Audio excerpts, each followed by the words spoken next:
And then Kim, I just got the presentation. I have it downloaded and ready to open. And Josh, same with yours. That way.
Are you able to see if other people are signing in, or you can't tell? Robert or Will? Sure. So we have 13 signed up, and we have 9 people here, including Barbara, yourself, Will, myself, Right. So and you our have two representatives people. from Con Ed. Well, the good news is a lot of people are going to be using, I got messages that they're going to be um, viewing it, the review when we have it on our website. So I think it will still be an interesting meeting with everybody. And I have a few questions from people that have asked. But you can't see who else. I'm going to wait 5 more minutes if that's okay. And then we'll see if other. Sure.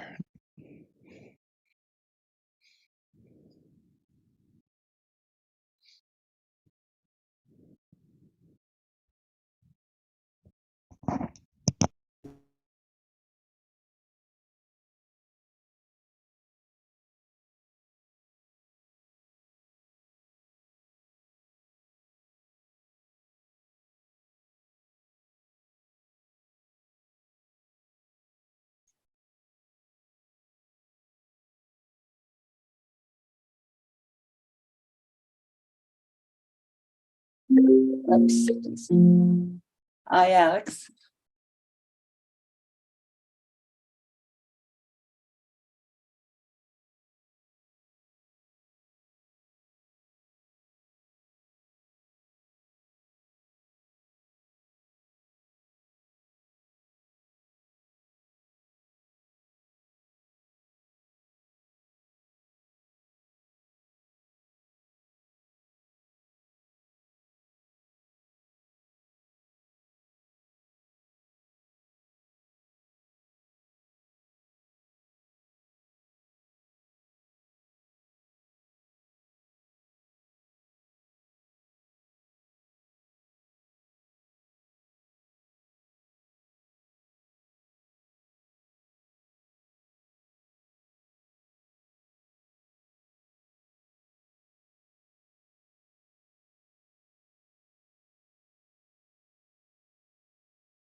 Robert, can you see, did Alex Advart sign in yet?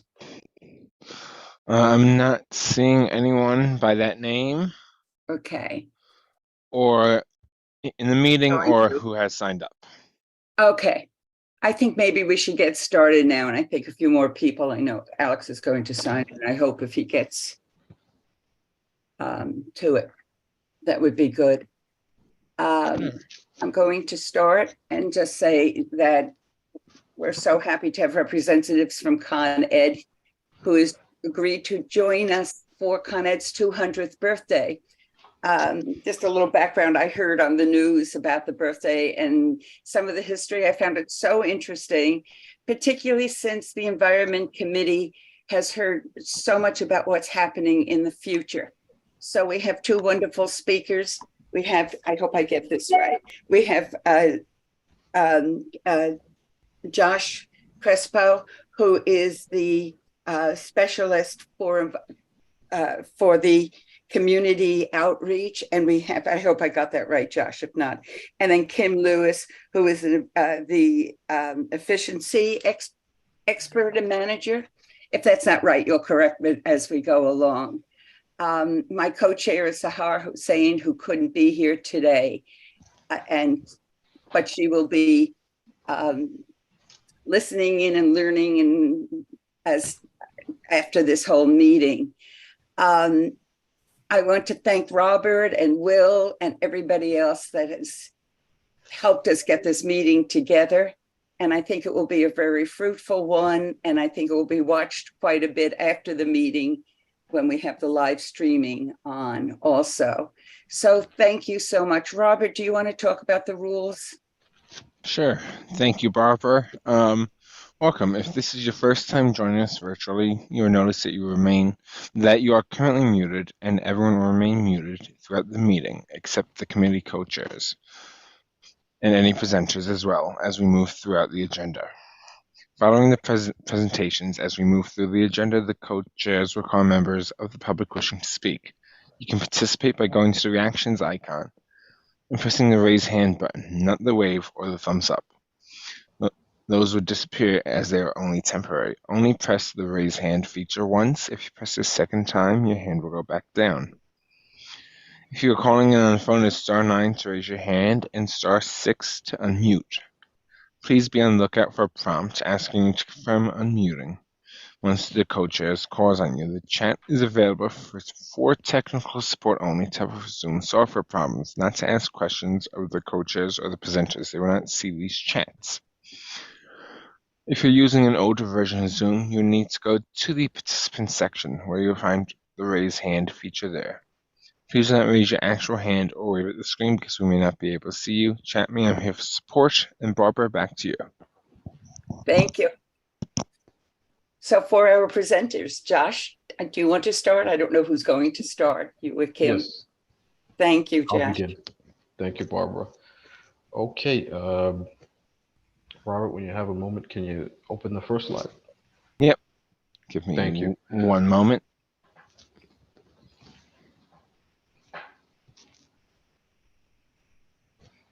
Nope. So that's the right one, right, Josh? That's correct. Okay.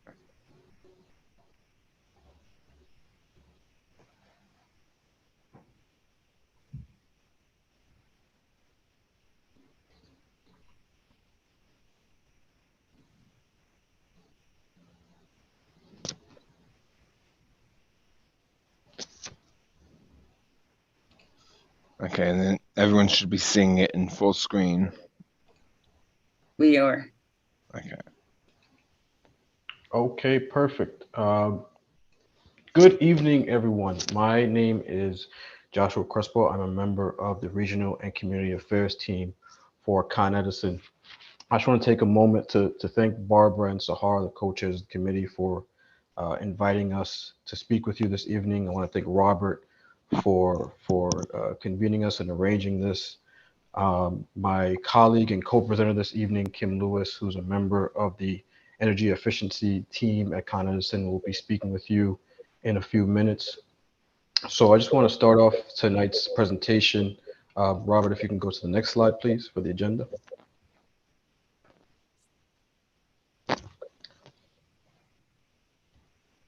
Interestingly enough, it's not coming up for me, so I'm going to assume we're on the second slide. Yes, this We're going to, introduction to 100 years of Con Ed, that's right. No, that's the first perfect. one.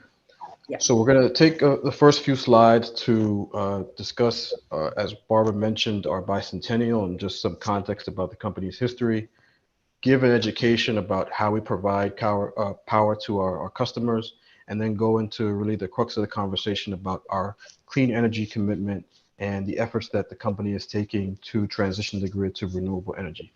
Next slide, please.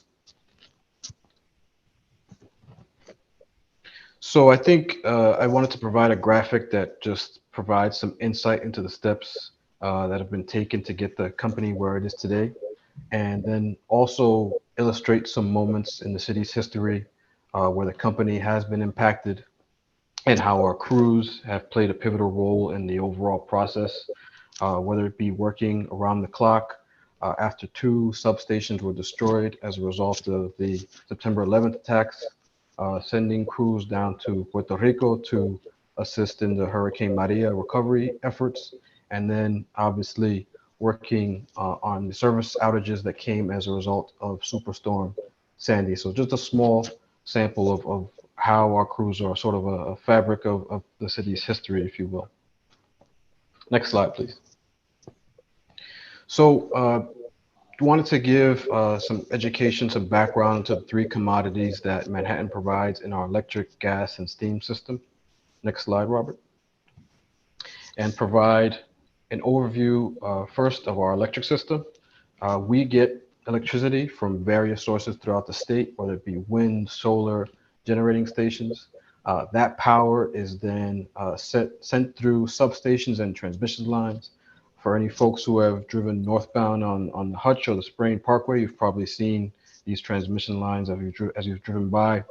That energy then gets sent to area substations and transformers before it arrives in your home or your place of business. Next slide, Robert.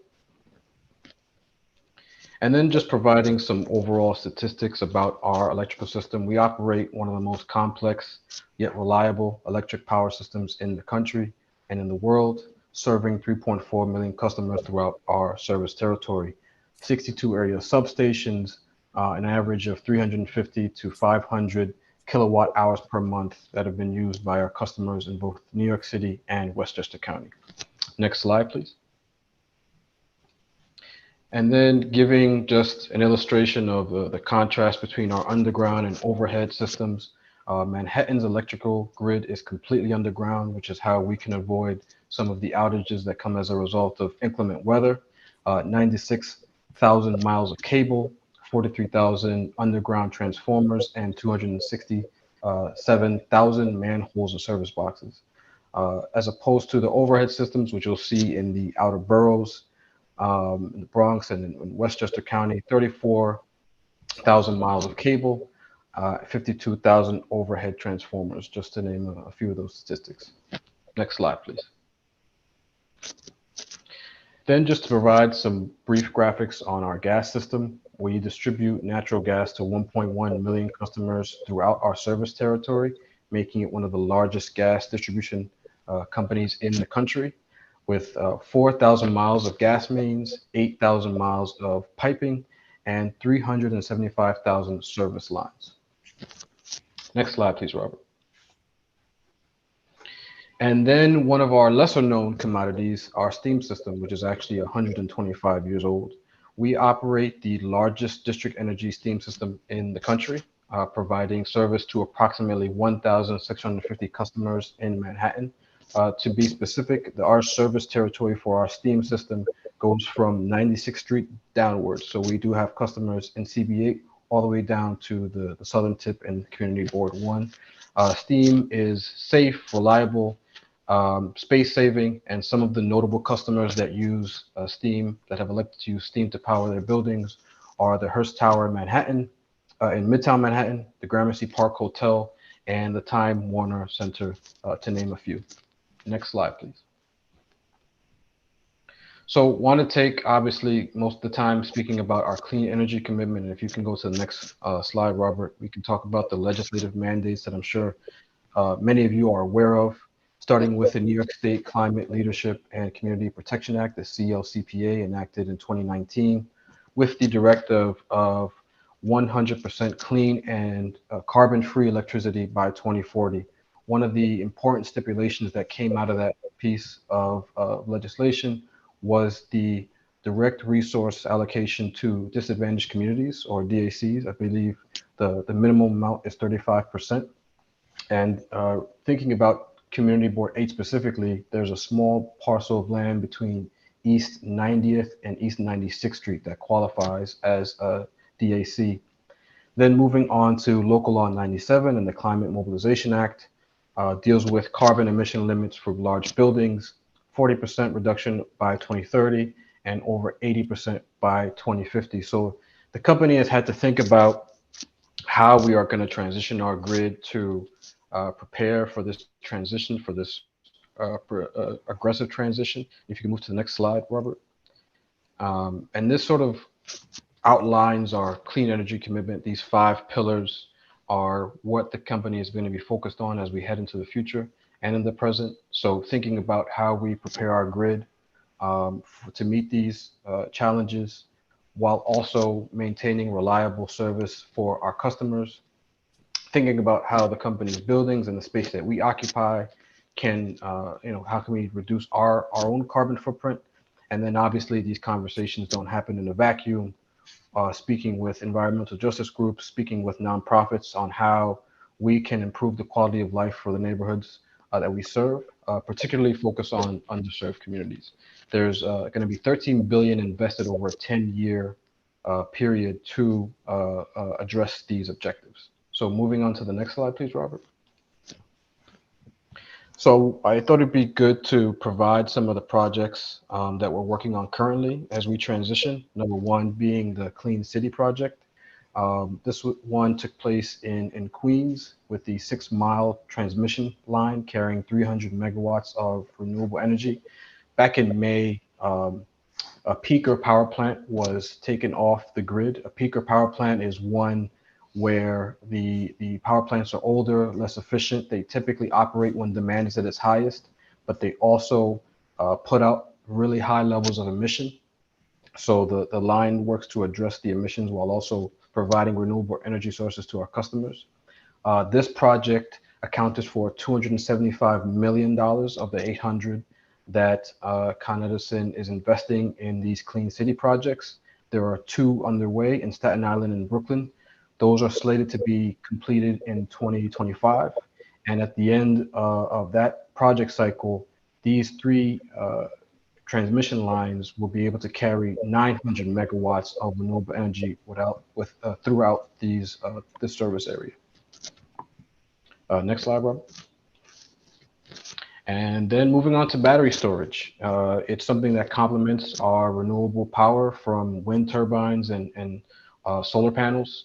It's power that can be stored from renewable energy sources without when customers don't need it immediately. This is the largest battery storage in New York City, can hold 7.5 megawatts of electricity. It can power customers for 4 hours. One of the great things about this installation is that we were able to use internal resources, placing the system on utility property, which saved the company from having to obtain additional monies from customers. And then thinking about biodiversity components, one of the great things about this project is that some of the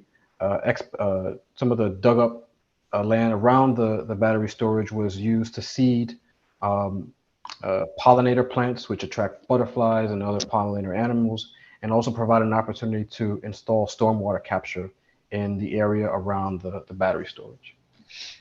Next slide, please. And then moving on to a topic that's on the minds of a lot of folks, EV adoption.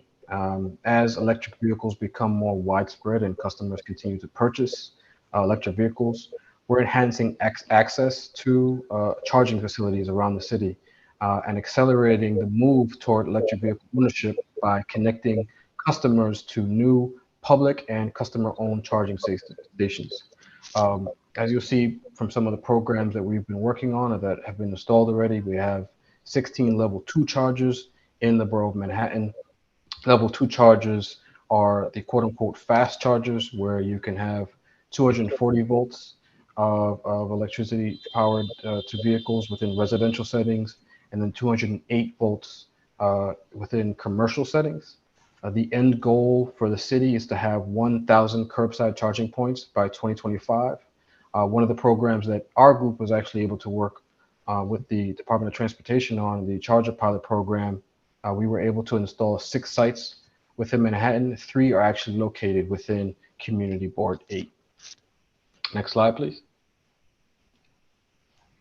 And then just more on our commitment working with the New York City Housing Authority to install solar panels at a discounted rate, while also training and preparing local folks, local residents on the installation of those solar panels. A decarbonization pathway study that's been in conjunction with the city and National Grid on finding additional ways of providing clean power. And then our smart meter rollout. We've been able to install more than 1 million smart meters throughout the borough of Manhattan. And if you can move on to the next slide, Robert, just to overview some of the benefits of the program. Not only are we able to connect customers quick, easier to the grid, to the solar grid, but customers can look at their costs, make greener choices. And then for us on the operating side as a company, we're able to restore customers faster if power goes out, and we don't have to deal with the waiting of having to have someone go out and try to schedule a meter reading. So this is just an overview of some of those benefits. That's the conclusion of my presentation. I will now pass it to Kim, who will speak to you about some of the initiatives that she's working on. Thank you, Josh. I'll just wait for my deck to be pulled up before beginning. I'll introduce myself. I'm Kim Lewis. I am the multifamily program manager at Con Edison. The program that I manage would be our energy efficiency program. So I'll give you a brief look at Con Edison's role as a clean energy implementer, and then I'm going to go into the multifamily program and share a little bit about what that looks like. And thank you everyone for having me. So speaking to the evolution of Con Edison, a utility in the clean energy space, this often raises a lot of questions for people because traditionally people think of Con Ed as a bill collector. We provide electric, gas, and steam. You pay a bill to us every month. And that's pretty much where people's, opinion of us lie at this time. But we really have transformed what our core business model is, as well as the services that we provide.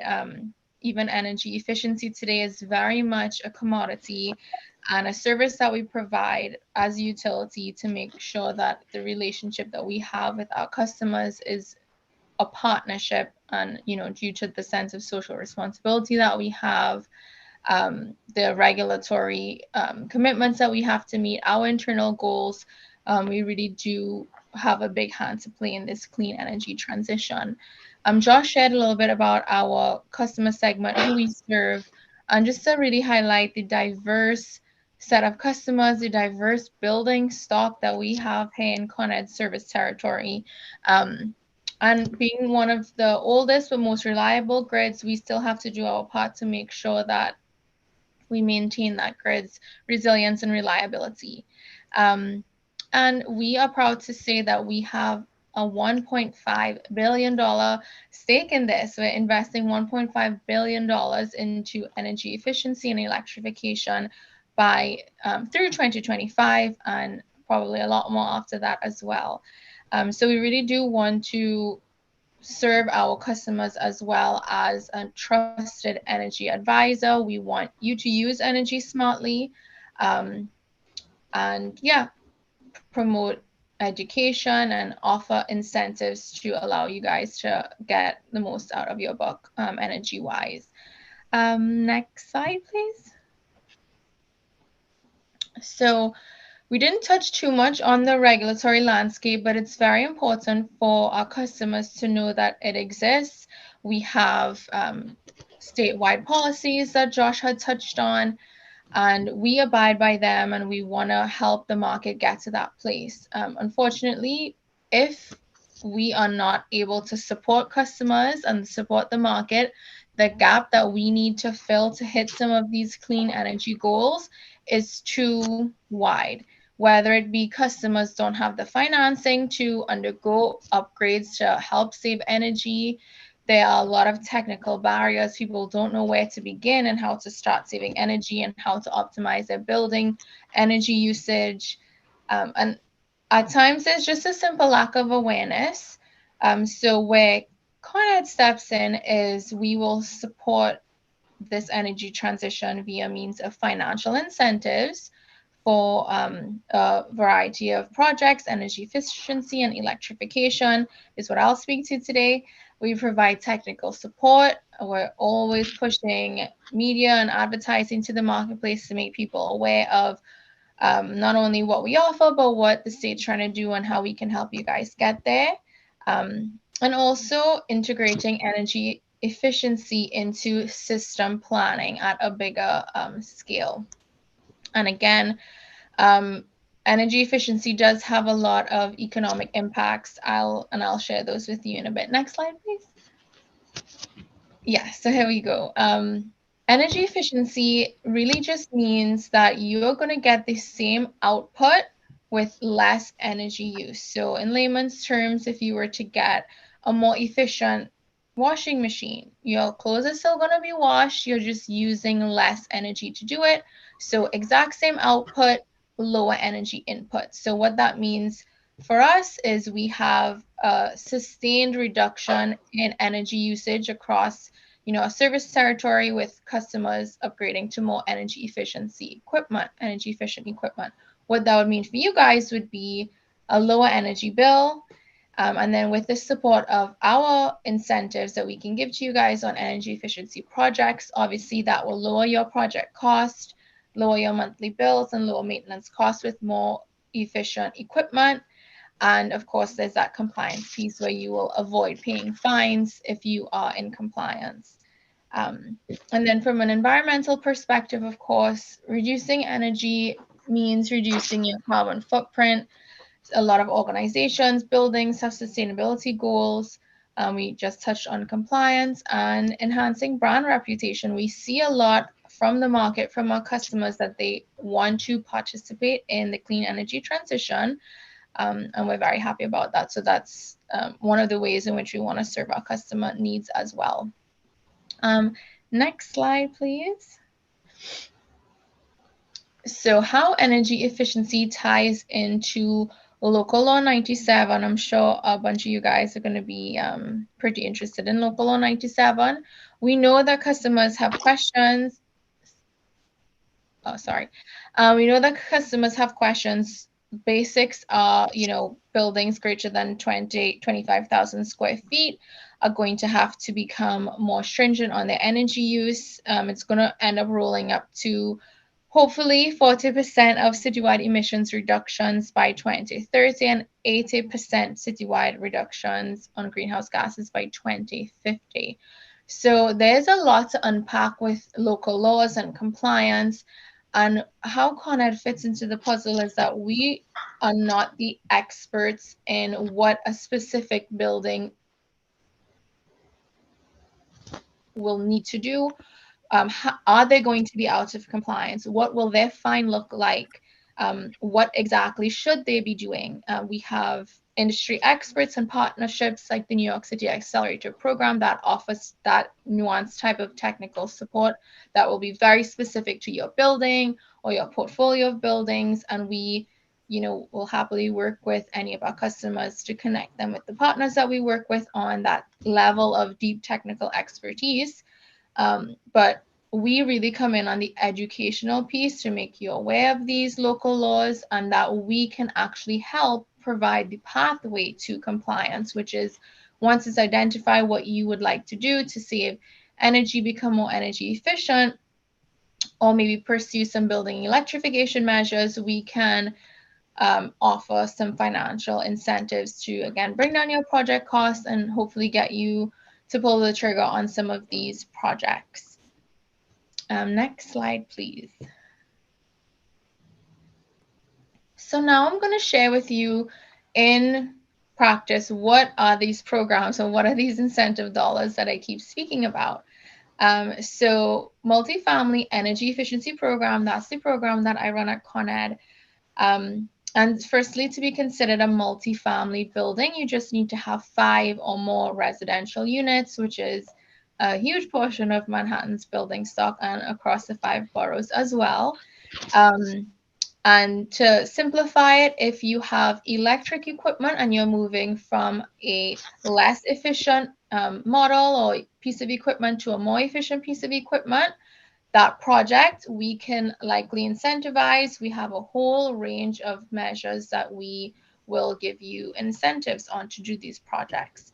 So if you were upgrading electric equipment, you will qualify for our electric incentives if you have a Con Ed electric account, of course. And if you're upgrading some of your gas equipment, we can offer you incentives if you have a Con Ed gas account. Of course, other utilities, not grid, has similar a lot of incentive opportunities as well. So the multifamily building stock is huge. They are different program pathways for different types of buildings. So we have market rate buildings, which will go through a very traditional incentive program structure in that you put in an application, you want to upgrade, for example, a boiler, you want to put in a control system, upgrade your lights to LED. We review the application and say, hey, this is how much money you'll be eligible for if you complete this project. The project is complete. We can do our verification, maybe go on site for inspections, get our documentation that the project was complete, and then we can pay out on the incentive. That's a very traditional incentive structure, and that's what we do for our market rate buildings. For our affordable housing or low middle income buildings, we have one pathway that's very similar to that. It's just the money you get back or the incentives are a little bit higher to encourage more work in the LMI space. And these are the programs I think will really serve this audience here. We also have an in-unit program where we just offer very limited few measures for tenant spaces. We have a neighborhood program, which is actually about even more enhanced incentives in the Brooklyn, Queens area, which I don't really need to touch on today. And then we have a clean heat program, which I will explain a little bit further. But the big takeaway here, because I know this is a lot of information, but the big takeaway here is that Con Edison has budget and has funding to give money to our customers to encourage them to be more energy efficient and do these energy efficiency upgrades. In 2021, the multifamily program alone paid $32 million to incentivize energy efficiency upgrades. It's not too good to be true. It's real. We have the money and we do want to support customers to be more energy efficient. Next slide, please. So this is just an overview of some of the measures that we will cover: electric equipment and gas equipment. We will be happy to, well, you guys have this deck, you can distribute it so you can see what measures we incentivize. We also have a pathway that if there's a piece of equipment that you would like to upgrade that's not part of our standard offering, there's a custom pathway in which we can look at some of your energy calculations, how you plan to save energy, and try to, offer incentives for that upgrade as well. What we're really good at is distributing information. So we have a lot of great detail on our website about the program, all the nuances of it, and we also provide a lot of support in getting these projects through the door and processed. We have a whole contractor network that we actually work with to submit applications on behalf of customers, do the install work, and we try to make the process seamless for our customers. But these are just an overview of the measures that we offer. Next slide, please. So I'll touch quickly on the affordable program. I shared kind of the process of what a standard incentive program looks like. That's going to be what you might call like the non-comprehensive pathway on this slide. It's just you want to do one energy efficiency upgrade, maybe a few measures, and submit applications and put your projects through the program and get your money and be happy. The comprehensive pathway is something we have developed with New York State, actually. So the joint utilities of New York State offer this affordable program. Again, there are enhanced incentives, so you get a little bit more bang for your buck here, but we also have a comprehensive pathway in that we encourage buildings to look at the entire building and see, what measures can we combine together and put together a strong package of upgrades and then be able to qualify for additional incentive. The structure of the comprehensive program is simpler for building owners to understand the money that they will qualify for. We pay out on a unit or apartment, if you will, basis. So if you meet the minimum requirements for the program and you have 50 apartments, you will have an incentive rate times 50 apartments. So we've simplified it to make it easier, more attractive for buildings to be able to see, okay, if I do all these measures, this is what I qualify for, and hopefully encourage participation in the LMI space. That's, part of the underserved and disadvantaged communities. On to the next slide, please.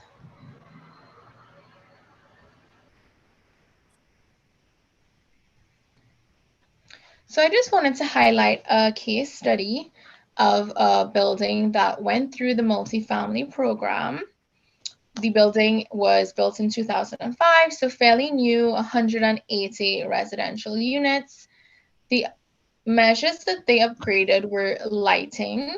They did a rooftop exhaust fan, and they also had in-unit lighting done, so lighting within each apartment.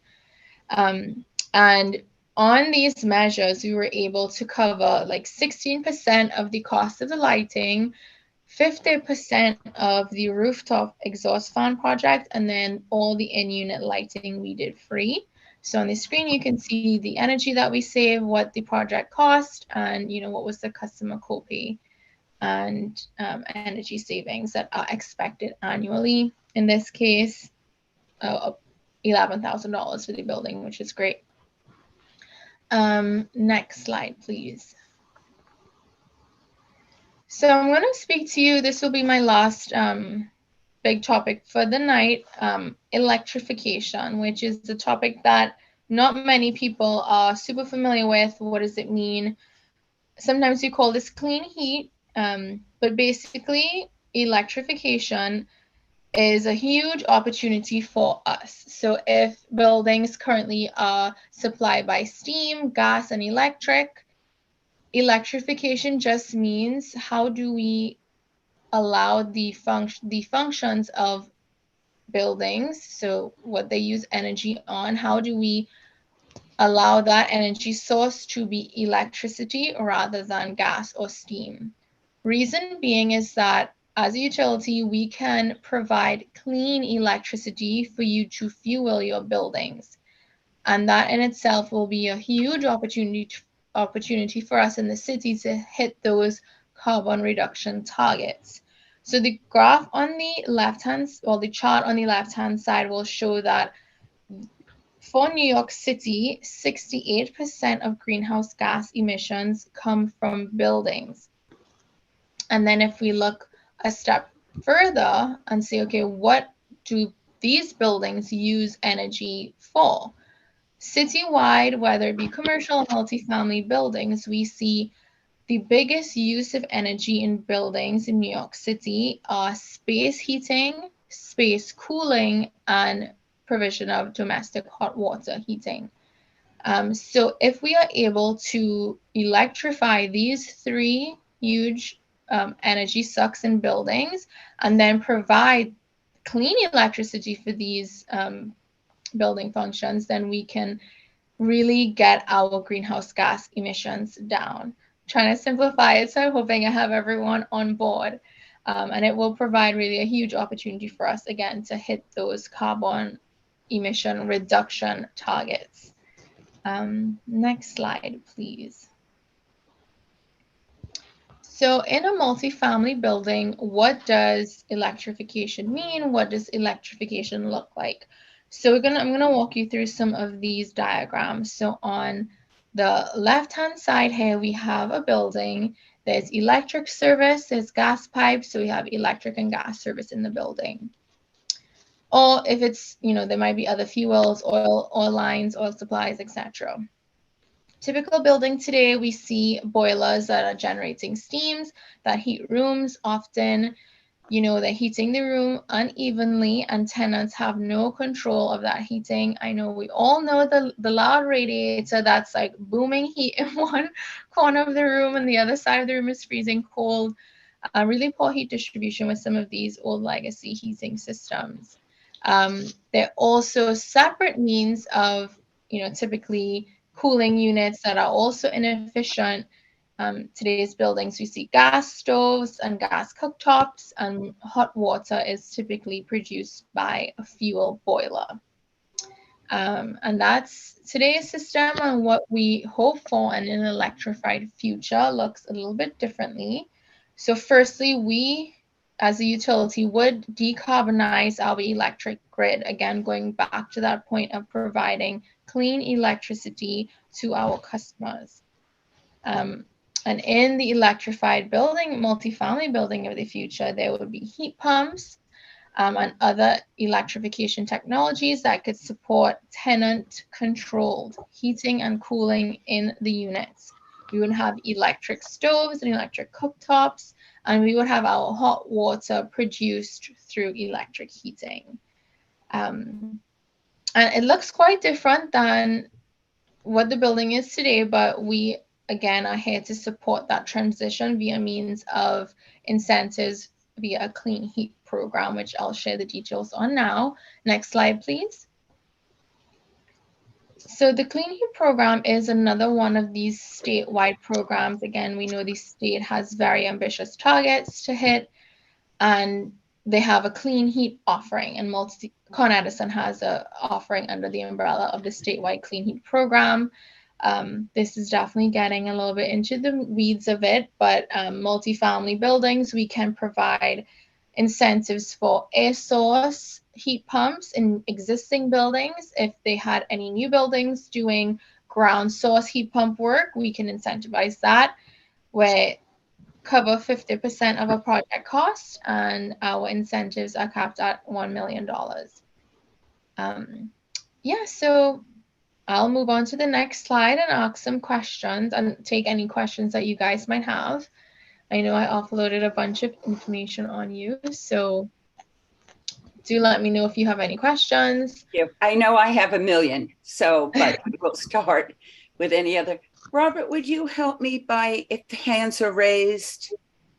I can't see it, everybody. Sure. Give me 1 second, Barbara. Let me stop the screen share. Great. And yep, we do have one hand up. Bill Angelos has his hand up. Oh, great, Bill. Thanks. Bill, go ahead and unmute. And interesting presentation, informative. We appreciate it, and thank you for your time as well. Just a couple of questions. I live in a condo in the East Side, of course, and there's reporting that to convert natural gas from steam to natural gas. What is the projection for completion date? I'm sorry, I'm having a hard time hearing you. You said you're I'm sorry. Can you hear me now? Now it's perfect. Yeah. Yes. Okay, Yeah. sorry about that. I had my mic. So. Oh, I think you're frozen, Bill. Yeah, I think Bill is frozen for me as well. I think he was asking, I don't know if he's still on, it was about a completion date within his particular building. I think that's something that we would need to take offline, and I don't know what I would have to check the address and speak with Can folks you hear on me? the. Yes, Now now I we hear you. can. Yep. Yes, thank you. Bill? Can you hear me? Yes, we can. Yes. Yeah. Did you hear my question before? Partly. Okay. You had cut out, Bill. Okay. I didn't realize it might be a connection. What I know that we are going to convert steam into natural gas. What is the projected date for completion?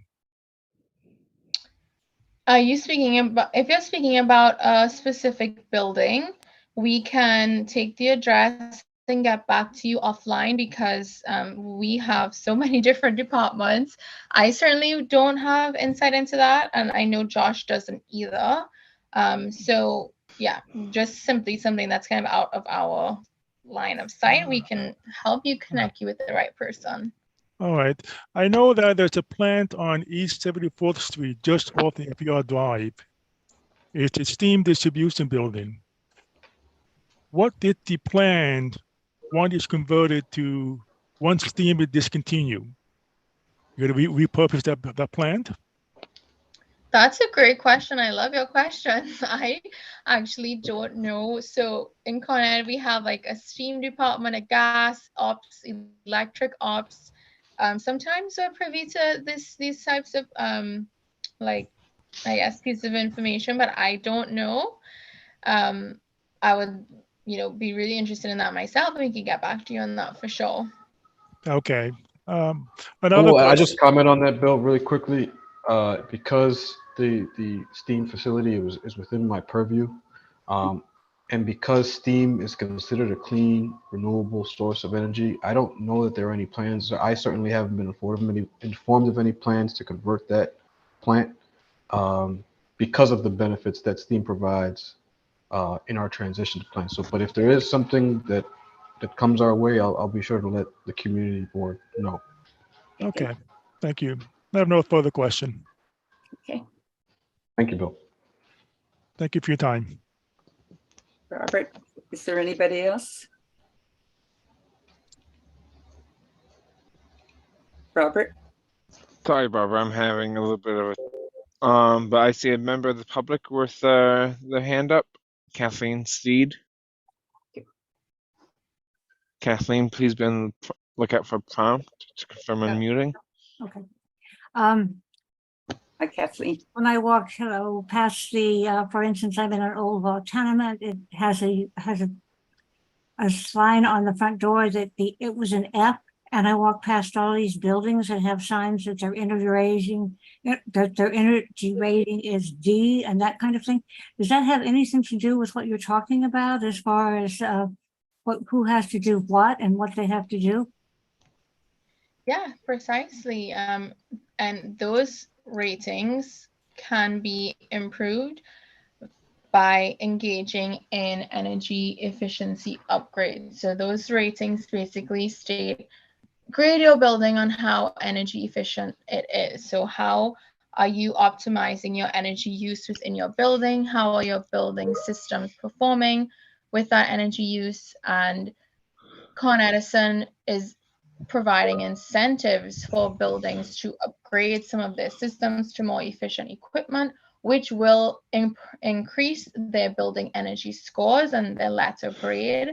Con Edison won't be part of the process in determining what that grade looks like or helping you file, but we can help to get you an improved grade. And is there a date by when this is done, and how do you determine who is what, and do you come around and inspect buildings on a regular basis?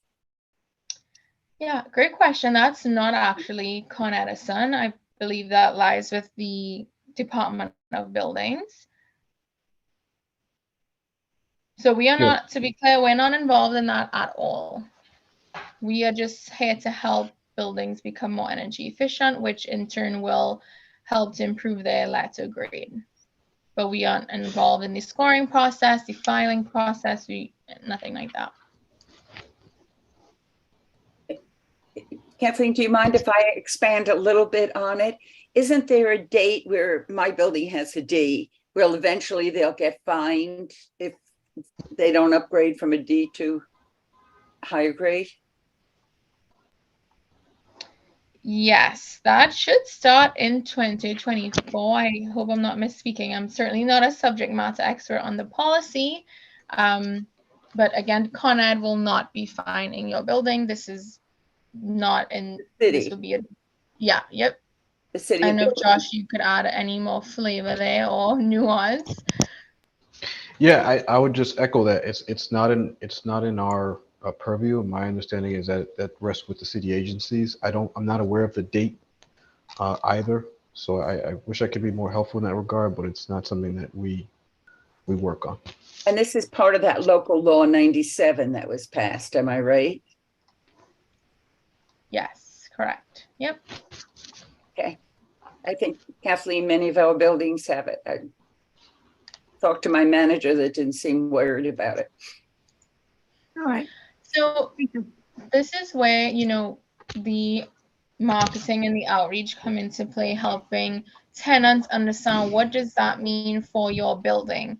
So I also apologize, something's going on with my camera, but buildings will be fined if buildings choose to pay the fine because they rather deal with that than make the upgrades in order for them to become compliant.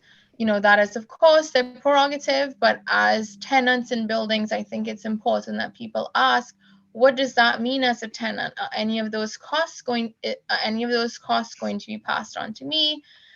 These are just thought-provoking questions. Again, Con Edison is not going to advise anyone in any which way, but I think it's good to know if your building is not in compliance, that tenants should be asking, what does that mean for me as a tenant? Mhm.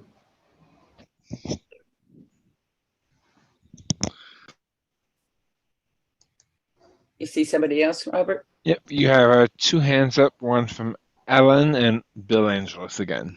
Right, thanks. Let's do Ellen first. Sure. Ellen, be on the lookout for a prompt to confirm unmuting, please. Hi. Hi, Ellen. Hi. So there's been a lot of talk lately about induction stoves, and I'm wondering if there's an incentive for individuals to get in induction stoves. Like if one person in the building wants to rewire. That's a great question. At this time for in the multifamily program, not yet. No, it's something we're definitely looking into, claiming savings for appliances. Sorry, I lost my thought there. But yeah, not at this time, but that's a great question. Something that we are looking into for sure. How will people find out? Will it be widely noted? Yeah, absolutely. Yeah, we spend a lot on marketing. We always try to put information in the customer's fingertips. So currently our multifamily program is designed a lot around the common area. So like common area lighting, shared heating, shared cooling. So the work we do in unit is not as expansive. There are a lot of risks involved, a lot of hurdles involved getting into tenant spaces. So we haven't had a lot of success with that, but we do have programs where you can get a discount at like the point of sale of like a hot water heater or different efficient equipment that's called like a midstream program. That I can actually have some of that detail shared with you guys. I don't believe they've included stoves yet, but maybe something for the future. But I can certainly share with you some of those programs that can be maybe point of sale discounts for any in-unit appliances or equipment. Thank you.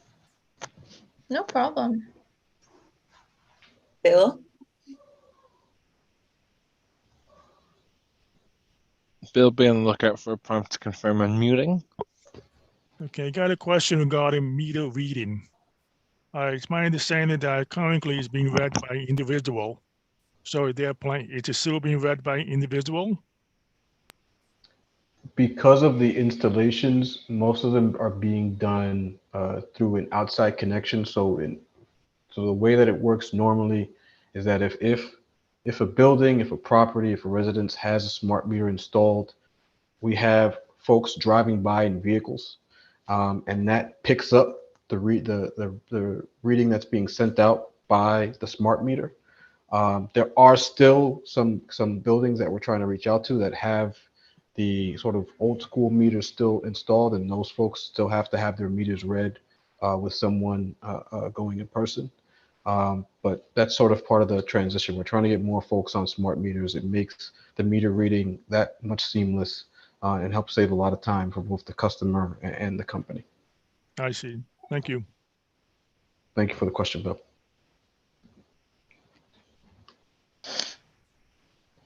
Barbara, you do not have any hands up as Okay, of I'm going right to now. start. I'm just going to read one of the members of our community board, Michelle Birnbaum, said she couldn't come, but I did want to ask a question. So I'm just going to read her email to begin with. She said, sorry, I cannot attend your meeting this week, but I wonder if you can ask Con Ed rep to talk about and explain how electricity is created, not only how it is generated.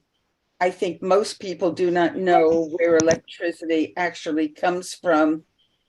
And I, for one, would like to hear this, hear the explanation, and would watch the meeting after. So is it wind? You talked about wind, solar, I guess. Wind, solar, hydro generation, which is through water, nuclear, generating plants. There are a lot of sources where where electricity is generated from. I can't get into the weeds specifically. I don't know how exactly that process takes place at a sort of a micro level, but we get sources as mentioned in the presentation, and I hope that she takes time to review it because it gives some background on that. But we get sources of electricity from across the state in a variety of different ways. And the goal of the transition, obviously, is to find clean ways to continue doing so. Right. And she mentioned corn, like it's food. There was talk about food waste being converted to energy. Is that something that's Con Ed is working with, or through composting or something of that nature? Or the farms that there's, I'm not sure. It's not something that I'm familiar with. I know that the company is turning over every stone to see how we can create renewable energy. That one isn't one that I've heard of. But if it comes across, our desk, we'll send that information along. Okay, thank you. I've never heard of that. I'd like to talk about Local Law 97. This committee has heard a couple of times in depth what the law is, and it really does affect, if not all of us, most of us as individual people.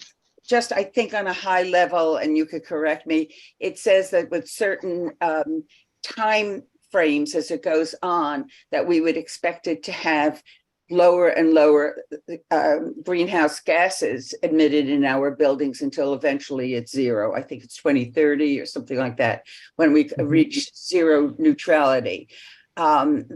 This sounds great, and I think it is great, but it is very expensive. So I'm very happy to hear you have some initiatives along with it. However, I'm not sure how much the initiatives are.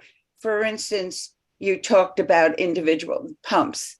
If I understand it correctly, right now, I hardly ever turn on the fan to get heat in my apartment in the winter because the heat comes up from the radiators enough to satisfy me. Individually, it would mean that I would have to use it, that there wouldn't be any heat coming in through the radiators from the one source. Am I right about that? Yes, yeah, I'll speak to that on the heat pumps and electrifying your heating source, which we know is a big undertaking, especially for existing buildings. It impacts tenant spaces. We see a lot of success on like gut renovation projects when tenants are out and being able to modify the system to be able to put heat pumps in each unit. But certainly there are, even if you didn't want to electrify, you can upgrade your boiler to something more efficient. And we do provide incentives for those as well. I will say we cover, depending on the energy efficient measure, we cover between, I would say on average, 30 to 50% of the project cost, which includes installation and material purchasing. But there are resources that we can help sync you up with if you wanted someone to look at your building and see what were the opportunities and where you could use upgrades within the building system, because obviously that's a great place to start. What is most inefficient, what's close to the end of life, because realistically a lot of equipment, well, all equipment has a certain useful life, right? So, you know, working with a building super or a building engineer, understanding what the systems look like, what's going to be retired soon or needs to be replaced soon, thinking about conversions in that way, it can help, you know, lessen the blow of some sorts of a huge financial undertaking if you know it's coming in the future anyway, you know. Yeah, but to continue, it's not only there's two aspects to this. There's one of the overall building, and then there's each individual apartment. And I think it would there would definitely be an invasion of each individual apartment also, if I'm not mistaken. Yes, yeah. Um, But there are like I said, there are measures that could be done to optimize the systems that serve tenants as is. So no invasion in the tenant spacing, just giving your existing heating and cooling system an upgrade. So maybe not electrifying just yet. yes. Now, is electricity is not totally clean yet? Am I right? There's a question mark at the end of my statement. Yeah, am I right? That's a good question. I actually put in the chat, based on the previous question, what our fuel mix, well, generating capacity fuel mix looks like, our Con Edison owned capacity. It's not real time, it shows from 2021, but you can see a substantial amount of our generation capacity comes from solar and wind, which are renewables. We have natural gas, which is, you know, quite considerably less comparable to a richer fossil fuel like petroleum. So depends on how you define clean. We do certainly have a very small percentage of coal, 0.1%, you know, in 2020, some nuclear in there, a little bit of oil, but we're doing really well in terms of our fuel mix and what's renewable. And getting better, I assume. If we have to reach zero, it is getting better. Exactly. If I may go through some of my, I'm sorry, Robert, you have other people? Yep, I was going to say Ellen and John McClement have their hands up. Okay, let them do that because I can go on for another 20 minutes with my questions. Who do you want me to call on first? Well, let's do John. We haven't heard from John, and then we'll go back to Ellen. Sure, John, be on the lookout for a prompt to confirm unmuting. Okay. Thanks, John. Can you hear me? Yep. Okay. I live in a 60-year-old 12-story building on 85th Street. It's a co-op. We have been heating forever with oil. I understand we're going to upgrade to gas after Con Ed finishes installing larger gas mains on our street. But ultimately, I understand we're also supposed to go to electricity for the heat. And so I don't quite understand the reason for this. It seems to me somewhat expensive two-step process. I mean, we'll be fined if we're not off oil by a certain point, but we're going to fund the expense of converting to gas and then ultimately to electricity. So it doesn't quite make sense to me, but maybe I'm missing something. Yeah, no, I think you raise a good point, and you know, to all the nuances and complexities of the building stock, there's definitely a lot of considerations that have to be made, especially oil buildings. Getting them to gas is a more financially available option. Often it's what we know and how buildings have, that's kind of like the rite of passage from oil to gas. At this time, and correct me if I'm wrong, Josh, there's not a mandate to electrify. It's just a direction that as a utility, we know that's what's going to get us to our greenhouse gas emission reductions. We know that we've seen gas bans in different parts of the state, but in terms of full electrification and mandates for buildings to electrify, that's something that I am yet to see. And so in terms of a requirement to electrify, that might be a bit of a misnomer. versus that's the way that the industry is trending and the market is trending towards electrification, and certainly where we know the market needs to trend. But could John's building get to zero emissions at some date if he's on natural gas? If it's on natural gas? No, but that is a very complex question. Certainly It's not. okay. It's a very complex question.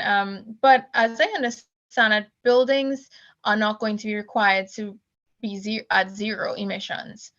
You don't think I so? certainly believe there's a path for compliance for gas buildings, depending on the equipment that they have. Again, it gets quite nuanced and technical, so I'm trying to speak as vaguely as I can because there's no exact correct answer without looking into, the building systems and whatnot. Is that okay, John? Do you have another question? I will add, if I may. Yes. I think one of the initiatives or goals that I believe it's local 997, it might be the CLCPA, is to electrify 150 buildings by 2030. I don't know if that's just a goal that's been highlighted or if that's an actual mandate. Apologies for any background noise. So that is something that I want to include on the conversation about goals for electrifying buildings in the city. Thank you. Well, I guess I also, I've read a fair amount about local law 97 because I've been on the board of this building for many years, although I chose to go off the last time around. But I also understand that you're going to be offering or requiring electrical generation equipment to be installed on the roofs of buildings. And is that going to be a requirement? And how does that mesh with the whole schedule of changing from oil to gas to electricity?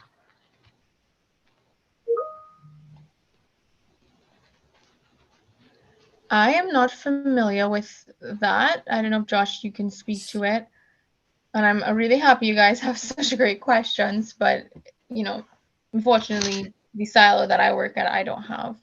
Okay. Yeah, a lot of the. I'm sorry we can't provide more information on that, John. But a lot of in situations that I've been a part of, a lot of the generation that, if buildings have existing generation, I haven't seen situations where they're installed on roofs. A lot of them, at least in my experience, are installed in basements or somewhere, certainly not on the roof level. But okay. I haven't, I'm not sure of mandates with regard to generation on roofs. But if once again, if we find any information that corroborates that, we'll send that along. Okay, thank you. Thank you for the question, John. I would just like to ask, I thought that the basements was not a place since Sandy or Ida, that there was so much flooding that I thought it was too dangerous to put the electrical stuff down in the basement. I'm not aware of laws mandating that. The instances that I'm highlighting are really less than a handful, with some buildings in Midtown and further up. I'm not sure if because of where they're located that's permitted, but that's another thing that I need to look up, Barbara. Thank you. Okay, great. Thank you. Ellen?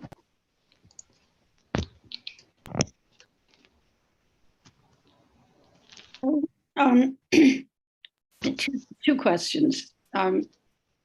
Does the move towards the renewable energies mean that that the plant across the river from Roosevelt Island is eventually going to be closed? That's on 74th Street. Like they're using one, like a fraction of a percent. 0.3% is petroleum, and that plant is an oil burning plant. Does that mean that it's really not being used very often now?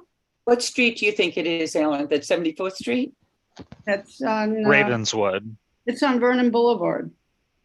Oh, you mean on Big Queenside? Alice, yes. Yeah. The plant on Vernon Boulevard. So I don't think that was that the plant was that the peaker plant that was closed down? If it is a petroleum producing plant, then in all likelihood uh, that will be eliminated. The fuels that are being produced there will be eliminated, and that'll be transformed into renewable sources of energy. Actually, I think there's going to be a battery installation at that location at some point. I don't know at what point that's going to be installed, but I believe that's the future for that location. Okay. Okay. And another question, I think, I mean, you may have been talking about this, but I didn't catch it. I think that oil burners are much cheaper than electric heating. So yeah, I mean, isn't it cheaper for buildings to have oil burners for heating? In terms of the cost of energy or the cost Well, of the cost of heating a building. I mean, there's a lot of people that really can't afford to have increases in their heating costs. Yeah, it's building to building, but there's a mandate to get the city off of oil. So, we have to trend in that direction anyway. To electrify a building, there are nuances in terms of who is paying which costs. Typically, the building will pay for heating costs in an electrified situation. Electricity will be passed on to the tenant. So there are some stipulations around what does electrifying your tenant's heating mean.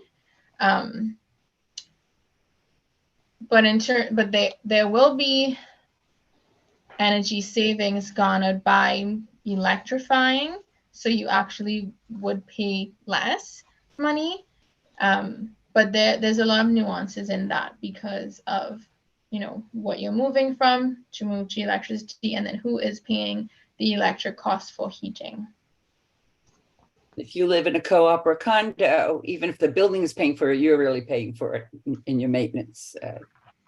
And I guess if you're a rental also. Ellen, is that Right. any other question? Okay. No, I have no more questions. I asked mine too. Robert? You have Judy Schneider's hand up, Barbara. Hi, Judy. Hi, I had to leave you for a while. I'm back now. To follow up on Ellen Polly's question, can you tell us about the small plant at 60th and York Avenue? Is that an oil burning plant right next to the 59th Street Bridge? And what's happening with that? If you don't have the answer, would you get back to Barbara with the answer? Will that be converted? What will happen with that? It's a small plant with a very large stack.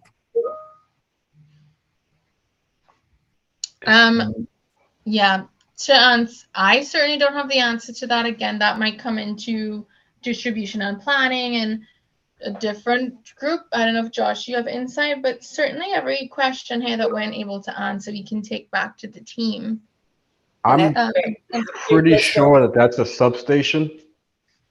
That's not a power producing plant. So then That's why does it have that huge stack like the stacks on Vernon Boulevard? It has one of those really tall stacks. So I thought that was a producing plant. I could be wrong.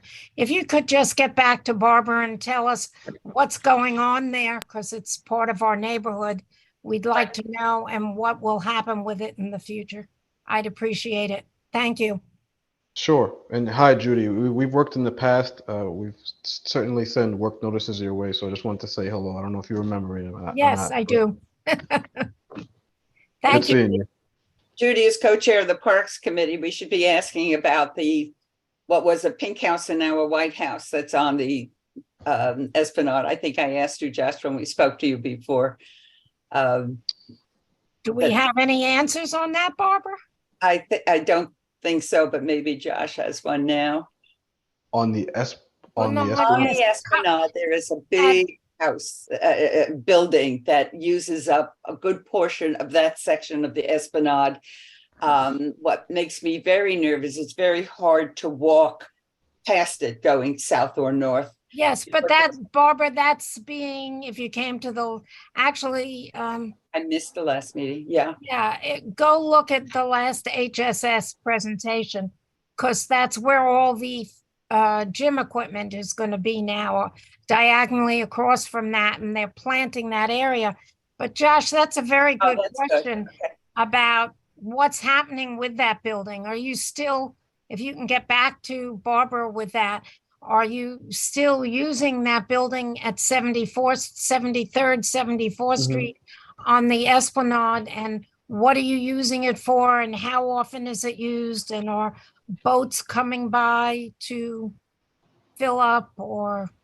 Well, it's also from, what scares me is that cars going north on the FDR Drive, then all of a sudden they have to stop, undo just a little chain fence and drive into the building. I think it's used to drive in. And so I always walk past there with my heart beating a little bit because I feel it's not safe, as well as not pretty, but that's another issue we'll talk about. Any other questions, Robert, that you see? My eyes are so bad, I don't see the hand. I do not see anyone else's hand up, And I'm Barbara. going, if I can go on. I have a couple of quick ones and then a little bit more. One is, I was surprised, I think I heard you say that in Manhattan, all Con Ed is below ground, all the electricity is underneath and not above. I remember in Sandy, I guess, that our area, our community had electricity, but others didn't. My son had to come and stay with me for, I had a small apartment with lots of people staying with me because I was the apartment with electricity and heat. So now is everything below ground in Manhattan? Did I hear you say that? Yes, the electric equipment is below ground, and there are efforts to look at that potential in the outer boroughs as well. Oh, I'm very happy to hear that. I just don't think I heard correctly. What did you say was between 90th and 96th Street DAC? And I'm sorry, I missed it. If you could explain. Right. So if you go on the state's website, where they provide information about the CLCPA, and you look at the state map that they've provided, it's closer to the FDR Drive and the eastern side. But if you look, there's a really small parcel of land between East 90th and East 96th Street that is categorized as a disadvantaged community. So per the CLCPA, at least 35% of You mean resources. Stanley Isaacson Homes, the projects that the night shift housing, Stanley Isaacson Homes. So yes, if that's what's in That's what that you mean. block, Okay. Right. sure, yeah. Okay. The other is, okay, a bigger topic. I was hoping that my neighbor and friend Alex Advar came on. I don't think I see him. Do you, Robert? On the list, if you can see, a major concern, I think, for most of us has been the electric vehicles, the batteries that blow up. And how do you know if I see somebody bringing a bike into my building, how do I know if the battery is a good battery or not? This has been an issue, and I will say, I'm proud to say, before it was a major issue, our committee actually passed a resolution in our community board saying that we want to ban these quote bad or Chinese batteries that cause the problem. And I know it's being discussed now.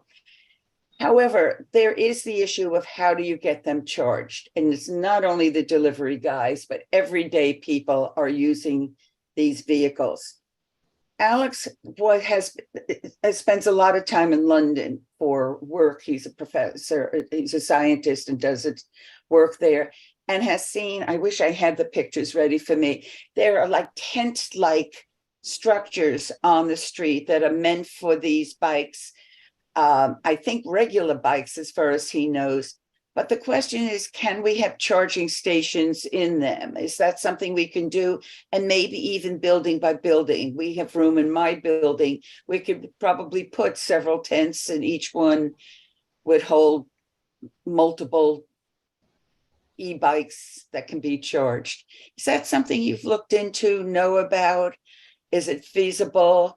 And I guess a follow-up question with it is, do we have these resources? I know you're building to it, but if we do that tomorrow, would we be using so much electricity that my building will go black and I'll have to walk up 17 flights of stairs?